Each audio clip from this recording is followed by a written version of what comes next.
Guys, hope you're doing well this morning. Hanging out on my patio. It's such a beautiful morning. Hope it's nice where you're at as well. What is your character worth? I talked quite a bit about honesty and integrity and character, and got a phone call day before yesterday from one of our ISI members. Great guy. This guy is absolutely off the chart with integrity and character, and he had a question related to that. He said, I'm working on a project right now that's not going so well. And he said, I've got a couple of options. I can finish the project out, take me about 2.5 more weeks. He said, or I could stop right now and cut my losses. And I said, well, what did you tell the guy you would do? He said, well, I told him I would do the project, but some things have not gone well. And as it stands to date, I'm probably going to lose $10,000. I could lose $15,000 or $20,000 by the time it's over. But if I cut the deal now, I can minimize my losses. So we talked through that at length, and he was, upset, needless to say, because the project wasn't going well. At the end of the conversation, an hour later, we both made the determination he needs to finish the project because he gave his word that that's what he would do. Now, maybe best practices weren't implemented throughout the whole project, and everyone can learn from that. But here's what would happen.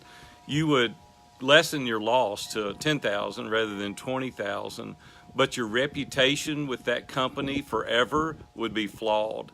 And the cost of that is immeasurable. I want to encourage you today, when you're doing deals, think through what the real cost is, not only as it relates to the financial loss, but what it could pertain to as it relates to your reputation. I remember years ago, I was in the construction industry, and we had a client that wanted a garage built on the addition to the house that we had just built him. And he said, I want 8-foot ceilings in this garage. Well, my partner and I made a conscious decision to really evaluate where the garage was sitting, and we made a choice to put 7-foot, 10-inch ceilings in there because of the slope it was on. Water could get trapped in the garage, and we didn't want that to happen. So without his permission, we put 7-foot, 10-inch ceilings in the garage. He came home, looked at it, felt it looked a little low, measured it, and he said, hey, this is a couple of inches short, and I really want 8-foot ceilings in the garage. Well, I'm thinking 2 inches, you got to be kidding me. I mean, this is going to cost an absolute fortune to tear this out. My partner and I talked. We said, we told him 8-foot ceilings, so we called the demolition crew out. They removed all the concrete. We reported at our expense, and the customer couldn't have been happier. And as a result of that, he referred us to many, many, many people.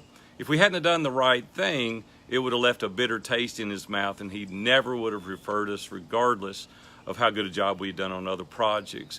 So my point in the matter is that we are people of character. We have integrity, and we need to stick to our word regardless of the financial outcome.